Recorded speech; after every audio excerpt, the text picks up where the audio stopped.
चलिए खबरों पर आते हैं। अब 2024 के लोकसभा चुनाव में प्रधानमंत्री पद की उम्मीदवारी को लेकर अभी से ही सियासत तेज हो गई है। मध्य प्रदेश के पूर्व सीएम कमलनाथ ने राहुल गांधी का नाम क्या लिया, सियासत पटना तक गर्म हो गई। नीतीश ने कहा है कि उन्हें राहुल गांधी की उम्मीदवारी से कोई ऐतराज नहीं, जबकि विपक्षी दल नीतीश पर निशाना साध रहे हैं। बढ़िया से मुझे बता देते हैं कि हम लोग क्लेमेंट नहीं है, ऐसा मत समझिएगा। कोई बने अच्छी बात है, लेकिन मिलजुल करके चलेंगे पहले, तभी ना तय होगा, तभी ना हम लोग कोई बात कह सकेंगे। आप ये बयान है मुख्यमंत्री नीतीश कुमार का, जो उन्होंने राहुल गांधी के संभावित प्रधानमंत्री पद की उम्मीदवारी को लेकर दिया है। दरअसल मध्य प्रदेश के पूर्व मुख्यमंत्री कमलनाथ ने एक एजेंसी को दिए इंटरव्यू में कहा है कि 2024 में राहुल गांधी ही विपक्ष की ओर से पीएम पद के उम्मीदवार होंगे। और इसी को लेकर जब नीतीश से मीडिया वालों ने सवाल पूछा तो उन्होंने कहा राहुल गांधी की उम्मीदवारी को लेकर उन्हें कोई आपत्ति नहीं है, लेकिन पूरा विपक्ष मिल बैठकर इस पर फैसला ले। नीतीश ने फिर से दोहरा दिया कि वे प्रधानमंत्री पद की रेस में नहीं है। ठीक है, इसमें क्या बुराई? नहीं, वो तो सब हम लोग तो वही तो कर ही रहे हैं ना, कि जरा उन लोगों का अपना चल रहा है तो हम लोग तो वेट कर रहे हैं। बाकी सब पार्टियों से भी बात हुई है, एक बार मिलजुल करके काम करने का और आगे करने का ये बात हो रही है। आए वो झूठे मेरे बारे में चलता, हम तो कितना बार कह चुके कि हम भाई नहीं है, हमारी न इच्छा है न हम इसके लिए सब बात है। हमारी इच्छा तो एक ही है कि अधिक से अधिक पार्टियां मिल करके चले, और जब मिल करके चलेंगे तो मिलजुल करके, और इतना अच्छा उनको मत आएगा और बहुमत होगा कि वो फिर शासन करेंगे, और ठीक ढंग से लोगों के बीच में आपस की सहमति के साथ हम लोग देश के विकास के लिए जो योजनाएं तय करेंगे, उसके आधार पर हम लोग पूरे देश को और आगे करेंगे। यही तो हम लोगों की इच्छा है। अब नीतीश कुमार के बयान को लेकर सियासत भी तेज हो चली है। विपक्षी पार्टियां सीधे तौर पर मोदी के विरोधियों में एकता की कमी की बात कर रही है, तो वहीं नीतीश का सपना कभी पूरा नहीं होने की बात भी कही जा रही है। बिहार में भी खरीदा रहा है हवाई जहाज, पीएम मटेरियल है आदरणीय मुख्यमंत्री जी। तो विपक्ष में और महागठबंधन में 10 मुड़ी है और 10 पीएम मटेरियल है। देखिए 10 मुड़ी तो रावण का भी था, लेकिन बोलता था एक ही मुंड, लेकिन यहाँ तो 10 मुंड अपने बारे में कुछ ना कुछ बोल रहे हैं और प्रधानमंत्री बनने की इच्छा रखते हैं। अब इसका परिणाम जो होगा वो आप ही समझ सकते हैं बेहतर। वैसे हम लोग जानते हैं, पहले से जान रहे हैं, राहुल गांधी उम्मीदवार होंगे तो भारतीय जनता पार्टी को 400 से अधिक सीटें आने वाली है। और नीतीश जी, आपको गलती से कांग्रेस पार्टी ने उम्मीदवार बनाया तो हम 450 सीट जीतेंगे। वैसा कांग्रेस करने नहीं जा रही है। कमलनाथ जी ने स्पष्ट कर दिया है, नीतीश जी का सपना सपना ही रह जाएगा। 2024 आने में अभी देर है, लेकिन सियासत की छुरी पर धार अभी से दी जा रही है। प्रधानमंत्री पद की उम्मीदवारी को लेकर शुरू हुई खींचतान कहां जाकर थमेगी, ये कोई बता नहीं सकता। ये बात और है कि खुद को केंद्र की सियासत में आगे ले जाने की बात करने वाले नीतीश कुमार अब विपक्षी दलों की एकता स्थापित करने की बात पर ही खुश हैं। न्यूज़ 18 के लिए पटना से रवियस नारायण, शैलेंद्र और विनीता मिश्रा की रिपोर्ट। प्रधानमंत्री पद की उम्मीदवारी को लेकर बयानों की सियासत को जरा समझिएगा। नीतीश कुमार प्रधानमंत्री पद के उम्मीदवार होंगे, ऐसा जेडीयू की ओर से कहा जाता रहा है। हालांकि नीतीश कुमार ऐसे तमाम दावों को नकारते रहे हैं। अब कांग्रेस के वरिष्ठ नेता कमलनाथ का बयान आया है। कमलनाथ ने कहा कि राहुल गांधी 2024 के पीएम उम्मीदवार होंगे, और ऐसे में नीतीश कुमार ने फिर से सफाई दी है कि वे प्रधानमंत्री बनने की इच्छा नहीं रखते। समझने वाली बात यह है कि नीतीश कुमार को राहुल गांधी की उम्मीदवारी से परहेज नहीं है। मतलब यह है कि नीतीश कुमार अब विपक्ष को ही गोलबंद करेंगे, और इसी को लेकर बीजेपी ने मोर्चा खोल दिया। सुशील मोदी कहते हैं कि नीतीश को विपक्ष कोई भाव नहीं दे रहा। नीतीश बार बार सफाई दे रहे हैं, और इस मुद्दे पर सियासत भी खूब हो रही है। आगे बढ़ते हैं। नीतीश कुमार 5 जनवरी से यात्रा पर निकलने वाले हैं, और उसके पहले नीतीश की यात्रा पर सियासी बयानबाजी शुरू हो गई। चुनावी रणनीतिकार प्रशांत किशोर ने भविष्यवाणी की है कि नीतीश की यात्रा का लोग विरोध करेंगे।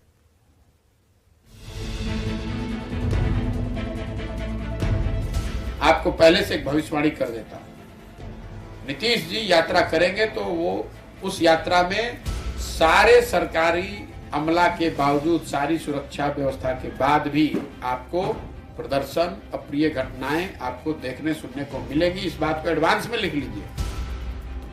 ये भड़काऊ बयान दिया है चुनावी रणनीतिकार प्रशांत किशोर ने। खुद जन सुराज यात्रा के जरिए बिहार में राजनीतिक जमीन तलाश रहे प्रशांत किशोर ने साफ साफ ये भविष्यवाणी की है कि मुख्यमंत्री नीतीश कुमार जहां जहां यात्रा पर जाएंगे वहां वहां उनसे नाराज लोगों का विरोध प्रदर्शन देखने को मिलेगा, वो भी तमाम सुरक्षा व्यवस्था के बावजूद। सीएम नीतीश की यात्रा को लेकर प्रशांत किशोर की भविष्यवाणी पर बिहार का सियासी माहौल गर्मा गया है। जेडीयू, कांग्रेस और आरजेडी के नेताओं ने पीके के बयान पर कड़ी प्रतिक्रिया दी। प्रशांत किशोर सिर्फ और सिर्फ अपनी प्रासंगिकता बनाए रखने के लिए, गुमनामी में खो जाने से बचने के लिए इस तरह की बात करते हैं। वहीं विपक्षी नेताओं का कहना है कि सीएम नीतीश से लोग नाराज हैं। अगर यात्रा के दौरान ऐसा कुछ होता है तो बहुत आश्चर्य की बात नहीं है। यह स्वाभाविक बात है।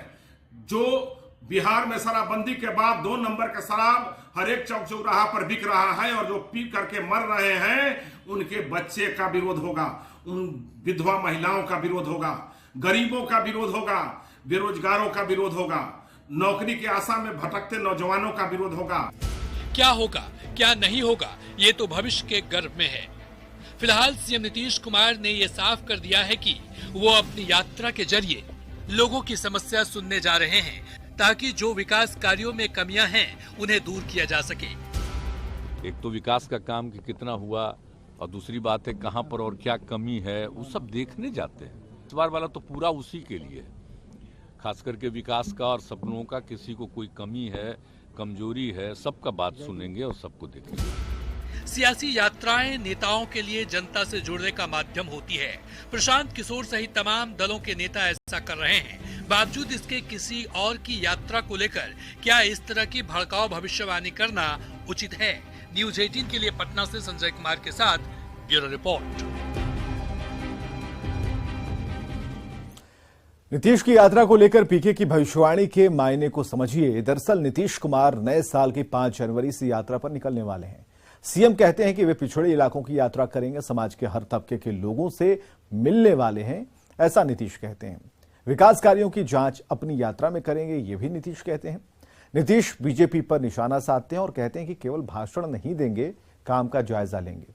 अब ये बात समझने वाली है कि चुनावी रणनीतिकार प्रशांत किशोर भी जनसुराज यात्रा पर हैं। पीके बिहार के पंचायत स्तर तक अपनी यात्रा कर रहे हैं। अब प्रशांत किशोर ने यह भविष्यवाणी की है कि नीतीश की यात्रा में विरोध होगा। प्रशांत ये बातें अपनी यात्रा में मिल रहे फीडबैक को लेकर कह रहे हैं। प्रशांत किशोर के बयान को लेकर अब खूब सियासत हो रही है। बढ़ते आगे, पटना के ज्ञान भवन में 369 +2 प्रधानाध्यापकों, सहायक प्रोफेसर को और इंजीनियरिंग कॉलेज के 145 सहायक प्रोफेसर को नियुक्ति पत्र प्रदान किया गया और इस मौके पर सीएम नीतीश ने कहा कि बिहार में नौकरियों की बहार आने वाली है।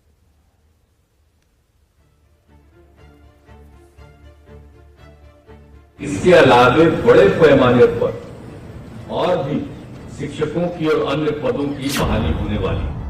बिहार में आने वाली है नौकरियों की बहार। साल 2022 के आखिरी दिन कुछ इसी तरह की बात मुख्यमंत्री नीतीश कुमार ने कही। मौका था शिक्षा विभाग की तरफ से आयोजित नियुक्ति पत्र वितरण समारोह का। पटना के ज्ञान भवन में सीएम ने 369 +2 प्रधानाध्यापकों और 35 सहायक प्रोफेसर को नियुक्ति पत्र प्रदान किया। साथ ही इंजीनियरिंग कॉलेज के 145 सहायक प्रोफेसर को भी नियुक्ति पत्र सौंपा।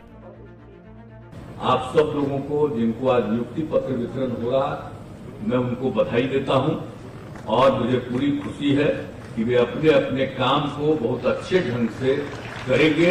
ये मेरा पूरा भरोसा है आप सब लोगों पर। और आपको अभी तो बता दिया गया कि एक एक क्षेत्र के लिए कितने पदों का सृजन किया जा रहा है।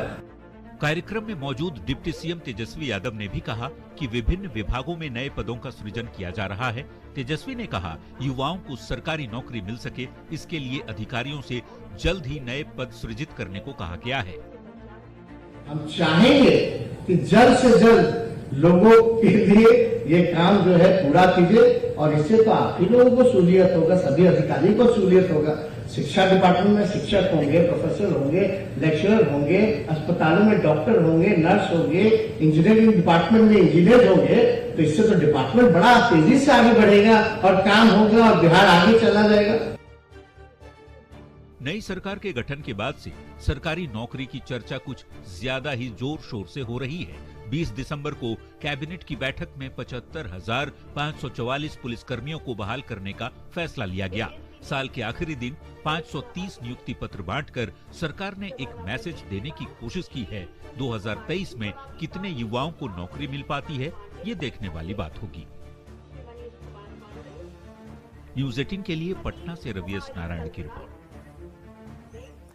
बिहार में नौकरी की बहार के मायने को समझिए। दरअसल 369 +2 प्रधानाध्यापकों, सहायक प्रोफेसर को नियुक्ति पत्र दिया गया। इंजीनियरिंग कॉलेज के 145 सहायक प्रोफेसर को नियुक्ति पत्र प्रदान किया गया। सीएम नीतीश कुमार ने कहा कि बिहार में नौकरियों की बहार आने वाली है।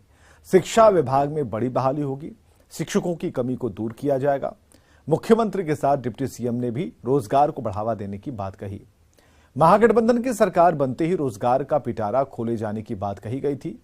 नीतीश कुमार और तेजस्वी ने 20 लाख रोजगार दिए जाने का भरोसा दिया था।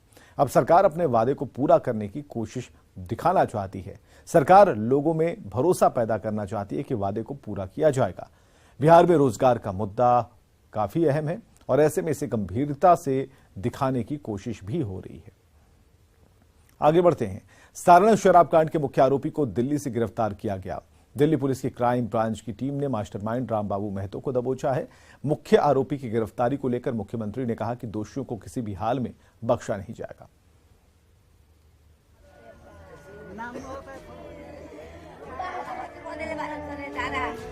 सारण जहरीली शराब कांड में बड़ी सफलता हाथ लगी है। दिल्ली पुलिस की क्राइम ब्रांच ने बड़ी कार्रवाई करते हुए शराब कांड के मास्टरमाइंड रामबाबू महतो को गिरफ्तार कर लिया है।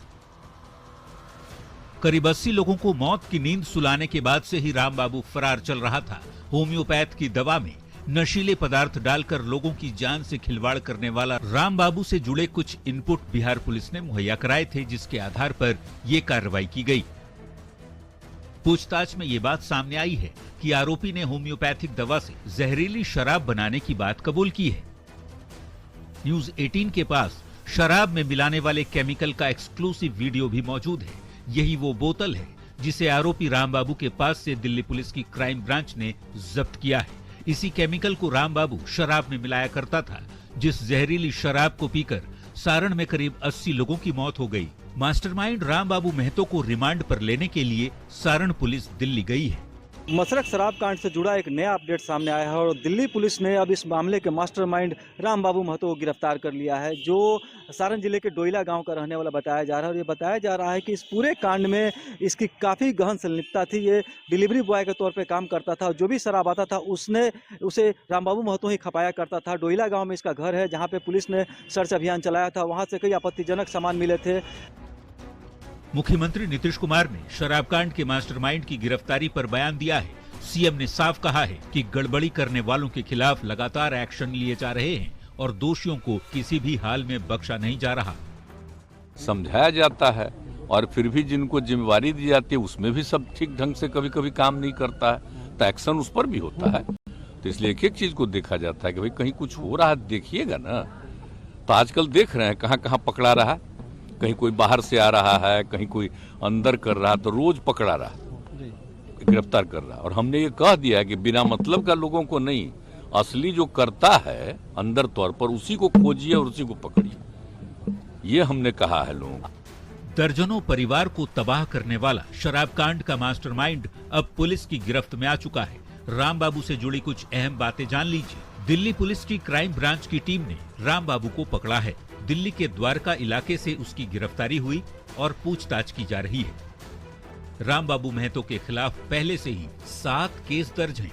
रामबाबू 8वीं तक की ही पढ़ाई की है और परिवार की माली हालत खराब होने पर ही पैसे कमाने के लिए अवैध धंधे में शामिल हुआ।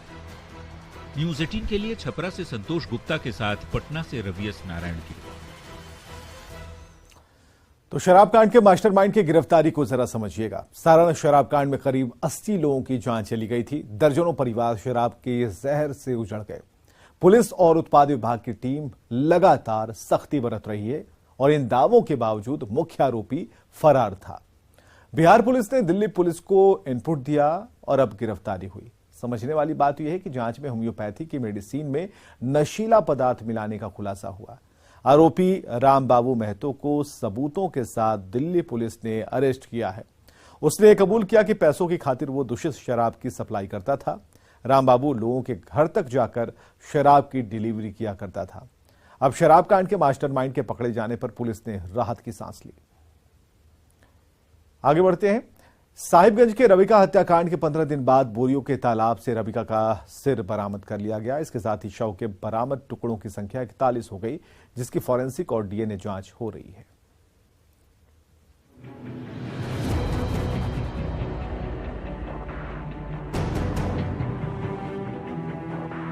काले पन्ने में लिपटा भरोसे का यही वो 41वां टुकड़ा है जिसकी तलाश साहिबगंज पुलिस पिछले 15 दिन से कर रही थी। बोरियों से लेकर मांझी टोला और मांझी टोले से लेकर मोमिन टोला तक छान मारा, लेकिन साहिबगंज पुलिस की तलाश पूरी हुई बोरियो बाजार के एक तालाब में, जहां मछली की तलाश कर रहे मछुआरों के जाल में मानो सिर फंस गया। कान में बाली देखकर पुलिस को शक हुआ। बिना देर किए उसे काले पन्ने में लपेटकर फॉरेंसिक जांच के लिए भेज दिया गया। जांच रिपोर्ट में रविका पहाड़िन का सिर होने की पुष्टि होने की उम्मीद है। पिछले 16 दिसंबर की रात पति दिलदार अंसारी और परिवार के कई सदस्यों ने मिलकर पत्नी रविका पहाड़िन की नृशंस हत्या कर दी थी और उसके शव के 50 से ज्यादा टुकड़े करके अलग अलग जगहों पर फेंक दिया गया था। साहिबगंज पुलिस अब तक इसमें से 41 टुकड़े ढूंढ चुकी है। 40 टुकड़ों को तो पहले ही फॉरेंसिक और डीएनए जांच के लिए लैब भेजा जा चुका है। सिर के रूप में मिले 41वें टुकड़े को भी रांची के एफएसएल भेजा जा रहा है, ताकि आरोपियों के खिलाफ चल रही कानूनी कार्रवाई के लिए बड़ा सबूत तैयार हो सके। साहिबगंज की सनसनीखेज रविका पहाड़िया हत्याकांड की गूंज पिछले कई दिन से झारखंड से लेकर देश के कोने कोने में सुनाई पड़ रही है। साहिबगंज पुलिस भी इस मामले में बेहद गंभीरता से जांच कर रही है। अब तक पति दिलदार अंसारी, ससुर मुस्तकीम अंसारी और सास मरियम खातून से लेकर कई आरोपी सलाखों के पीछे पहुंच चुके हैं, जबकि कई फरार आरोपियों की तलाश सरगर्मी से जारी है। देश भर के सामाजिक संगठन इन दोषियों को जल्द से जल्द कड़ी सजा दिलाने की मांग को लेकर पिछले कई दिनों से लगातार आंदोलन कर रहे हैं। पवन, न्यूज़ 18, साहिबगंज। तो रविका की जघन्य हत्या के मायने को भी समझिए। साहिबगंज के रविका हत्याकांड के 15 दिन बाद शवों के टुकड़े मिले थे। बोरियों के तालाब से रविका का सिर बरामद किया गया। मछली की तलाश कर रहे मछुआरों को जाल में ये मानव सिर मिला और शव के बरामद टुकड़ों की संख्या हो गई 41। तो शवों के पार्ट्स की फॉरेंसिक और डीएनए जांच हो रही है। और यह भी समझिए कि साहिबगंज के सनसनीखेज रविका पहाड़िया हत्याकांड की देश भर में गूंज है। साहिबगंज पुलिस भी इस मामले को बहुत गंभीरता से ले रही है। अब तक पति दिलदार अंसारी समेत कई आरोपी गिरफ्तार किए गए हैं और कई फरार आरोपियों की तलाश भी है। सामाजिक संगठन इन दोषियों को जल्द से जल्द कड़ी सजा दिलाने की मांग कर रहे हैं। तो फिलहाल खबरों